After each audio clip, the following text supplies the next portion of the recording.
Es imperioso reflexionar sobre la responsabilidad del liderazgo político.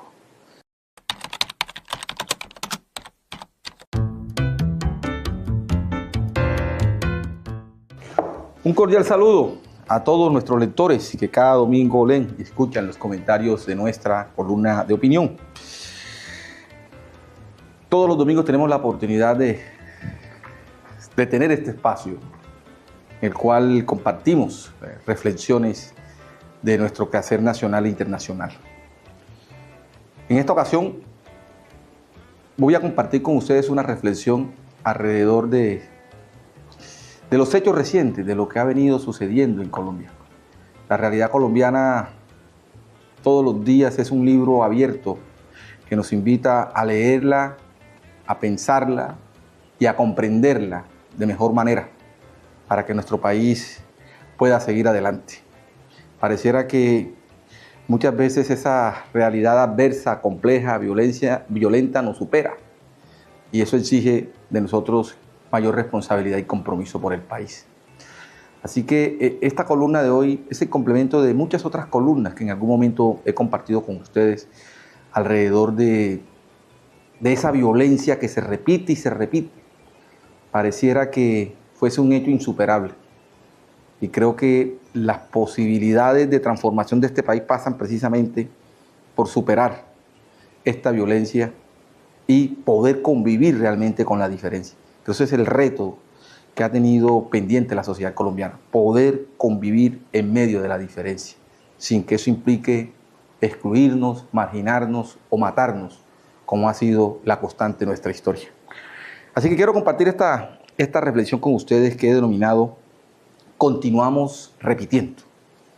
La sociedad colombiana continúa repitiendo su diario discurrir de crímenes y demás actos violentos, lo que tiene como catalizador la incapacidad de convivir en la intolerancia y diferencias entre sí, factor predominante de todas las violencias del país.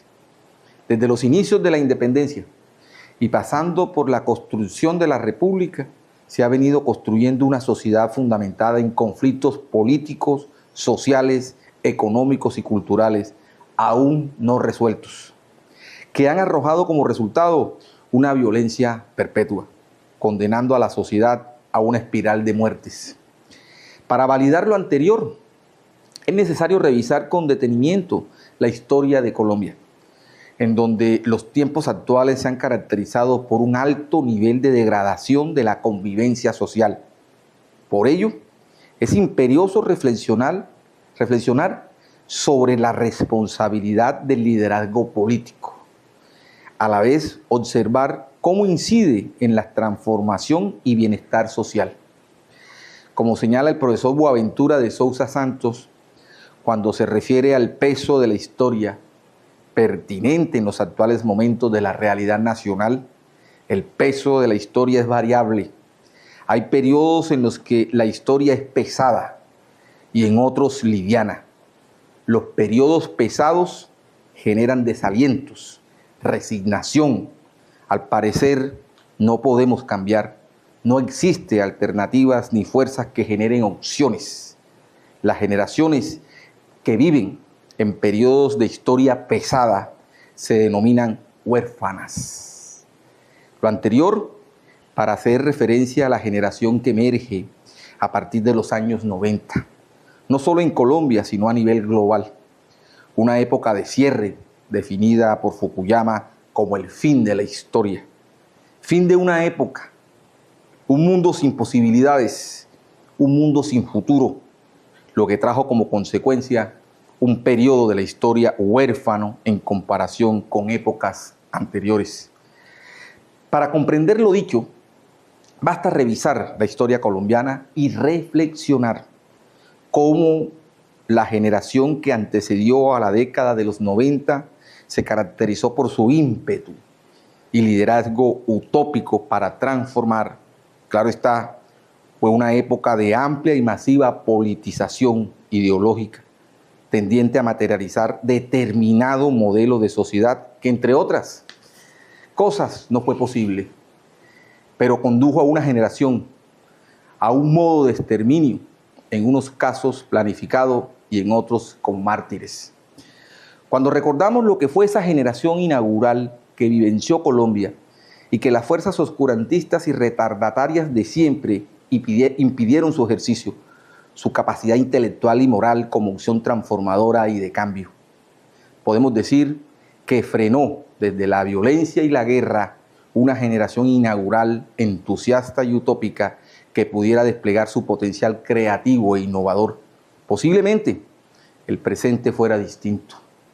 De allí que el atentado criminal al senador y precandidato presidencial Miguel Uribe Turbay, al igual que todo colombiano, merece el rechazo unánime de los estamentos gubernamentales y la sociedad en su conjunto.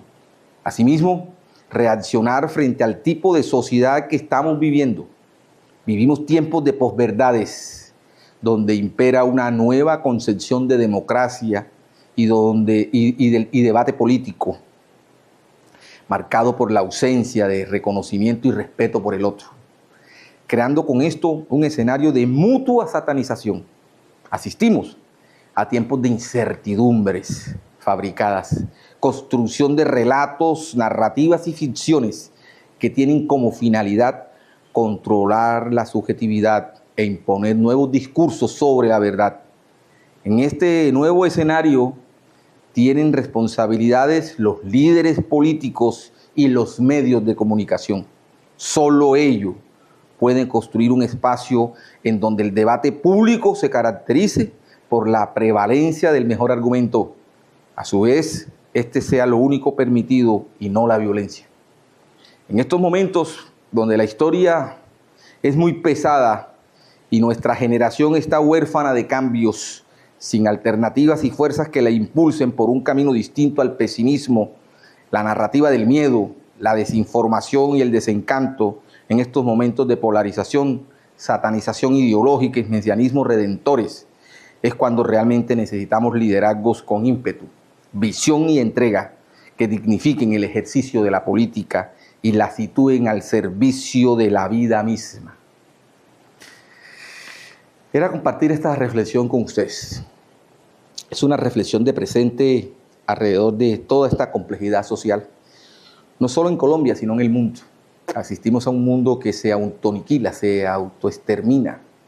Lo que está pasando entre Ucrania y Rusia, lo que en estos días ha emergido entre Irak, Irán y Israel con la intervención de Estados Unidos. Es decir, hay un mundo que no se encuentra, que no se reencuentra. Creo que eso ha sido una constante de la historia en el mundo. Y bueno, Colombia no es la excepción. No nos seguimos destruyéndonos entre nosotros. Y por eso es necesario reafirmar el diálogo como elemento central en un escenario tan complejo y tan convulsionado de la sociedad colombiana. Y también es el llamado, como siempre, en estos tiempos de posverdad, a los medios de comunicación. Los medios de comunicación no pueden continuar siendo plataformas o cajas de resonancia, de discursos de odio, de violencia. Los medios tienen que centrar en gran medida su responsabilidad en contribuir a la educación, a que una sociedad se pueda educar. Y para ello necesitamos una información imparcial, objetiva, veraz, que devele, que muestre, pero no ser plataforma de discursos y narrativas que profundizan aún más la polarización y que llevan al país a un escenario de confrontación y de violencia verbal que luego se va al escenario de la violencia física. Nos falta mucho realmente para aprender a convivir, porque la convivencia implica estar en la diferencia, reconocernos en las diferencias, expresarnos en la diferencia sin miedo. Pero esa expresión de la diferencia se hace en el marco del respeto, no con señalamiento, no con injurias, no con calumnia. Al mejor estilo habermasiano, que la única violencia permitida sea la del mejor argumento. Entonces, a eso nos invita la convivencia, ¿sí? Es poder encontrarnos con visiones distintas, concepciones distintas, pero respetando esas concepciones y podernos dialogar sobre ellas y expresarnos libremente, sin hacernos daño, sin destruirnos y sin señalarnos. Ese es el desafío de presente, y allí la educación tiene una gran responsabilidad también de poder formar a las presentes y futuras generaciones en una visión que nos conduzca a poder entender esa diferencia, convivir en ella, si queremos realmente construir un país en paz. Así que comparto con ustedes esta reflexión, indiscutiblemente, y la dejo como elemento de insumo para la reflexión de ustedes, para la discusión, que es en el fondo la intención de este espacio de todos los domingos, es poder generar en quienes nos escuchan, quienes nos oyen, discusiones, comentarios, análisis que puedan ampliar mucho más esta visión y esta perspectiva. Muchas gracias.